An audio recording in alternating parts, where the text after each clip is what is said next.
Hello दोस्तों, नमस्कार। आपका स्वागत है एक और नई वीडियो में।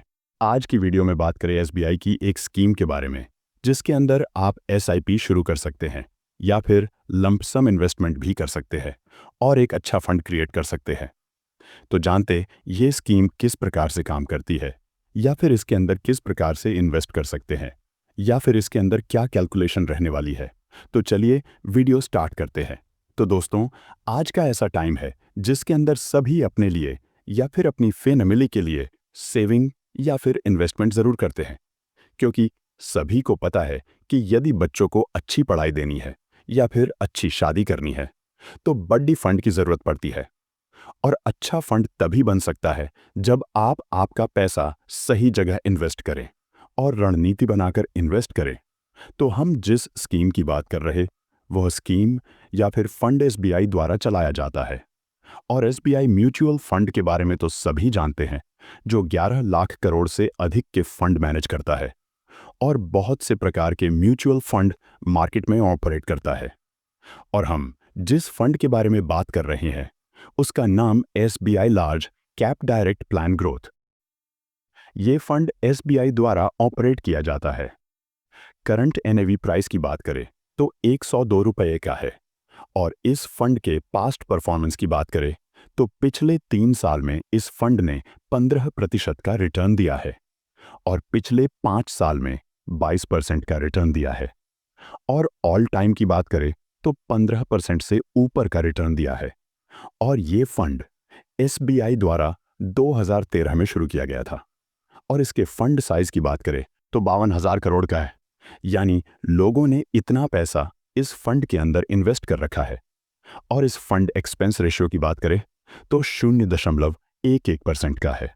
और इस फंड इन्वेस्टमेंट की बात करें तो इसमें लंप सम 5,000 से शुरू कर सकते हैं। और एसआईपी शुरू करना चाहते हैं तो 500 रुपये से एसआईपी शुरू कर सकते हैं। और मैक्सिमम की कोई लिमिट नहीं है, यानी कितना भी पैसा इन्वेस्ट कर सकते हैं। और आपको पहले पैसे की ज़रूरत पड़ जाए तो आप इमरजेंसी फंड भी निकलवा सकते हैं, लेकिन उसके लिए कुछ कटौती की जाएगी, जिसे हम एग्जिट लोड कहते हैं। अब आप 1 साल से पहले पैसे निकलवाते हैं तो 1% का एग्जिट लोड लगेगा। और टैक्स की बात करें तो एसटीसीजी टैक्स लगेगा 20% और एलटीसीजी टैक्स लगेगा 12.5% लगेगा। तो इस प्रकार से इस फंड का डाटा मिलेगा। कोई भी म्यूचुअल फंड सेलेक्ट करने से पहले आपको कुछ चीज़ ज़रूर चेक करनी चाहिए, जैसे सबसे पहले फंड कौन सी कंपनी का है, फंड मैनेजर कौन है, फंड कितना पुराना है, फंड का साइज कितना है, या फिर एक्सपेंस रेशियो कितना है, और फंड की पास्ट परफॉर्मेंस क्या है। ऐसे सब चीज़ आपको चेक करनी है। और आपको बता दें कि म्यूचुअल फंड एक रिस्की इन्वेस्टमेंट ऑप्शन है। इसके अंदर कोई गारंटेड रिटर्न नहीं होता है। अब उदाहरण से कैलकुलेशन करके जानते हैं कि किस स्ट्रैटेजी से पैसा इन्वेस्ट करेंगे तो अच्छा रिटर्न मिल सकता है। सबसे पहले आपको बता दें कि इंडिया में इन्फ्लेशन रेट है 6 से 7% है। इसलिए इसको बेट करने के लिए 10% की स्टेप अप एसआईपी करनी पड़ती है।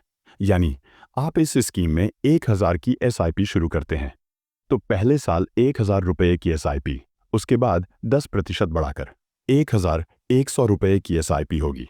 फिर उसके बाद 10% बढ़ाकर 1,210 रुपये की एसआईपी करते हैं। ऐसे इन्फ्लेशन का कोई असर नहीं होगा। उसके बाद अब मान लेते हैं कि चिंटू इस स्कीम में स्टेप अप एसआईपी के साथ 1,000 रुपये की एसआईपी शुरू करते हैं और एक्सपेक्टेड रिटर्न 15% मान लेते हैं एनुअल और 3 साल तक इसके अंदर इन्वेस्टमेंट करते हैं। उसके बाद टोटल इन्वेस्टमेंट हो जाएगी 43,273 रुपये। तो 3 साल के बाद आपको रिटर्न मिलेगा 45,678 रुपये। अब आपको क्या करना है, इस 45,678 रुपये की पेमेंट को 25 साल के लिए लंप सम इन्वेस्ट कर देते हैं और फिर 25 साल के बाद रिटर्न मिलेगा 30,41,184 रुपये। तो इस प्रकार से इसके अंदर कैलकुलेशन होती है। लेकिन म्यूचुअल फंड एक रिस्क इन्वेस्टमेंट ऑप्शन होता है। इसके अंदर आपको जितना ज़्यादा रिवार्ड दिखता है उतना ज़्यादा रिस्क होता है। इसलिए अपने रिसर्च के लिए पहले अपना बजट देखिए, अपना रिस्क देखिए, सब कुछ अपने रिटेल के अकॉर्डिंग, अपने रिसर्च के अकॉर्डिंग देखिए, उसके बाद ही किसी इन्वेस्टमेंट ऑप्शन के अंदर अपना पैसा डालें। दोस्तों, ये वीडियो आपके एजुकेशन पर्पज के लिए था, क्योंकि हमने आपको बताया कि किस प्रकार से म्यूचुअल फंड काम करते हैं और किस प्रकार से इनके अंदर पैसा कमाउट होता है। तो दोस्तों, भी आपका इस फंड के बारे में कोई भी सवाल या फिर के लिए आप आराम से कमेंट कर सकते हैं। तो मिलते हैं नेक्स्ट वीडियो में, तब तक के लिए जय हिंद।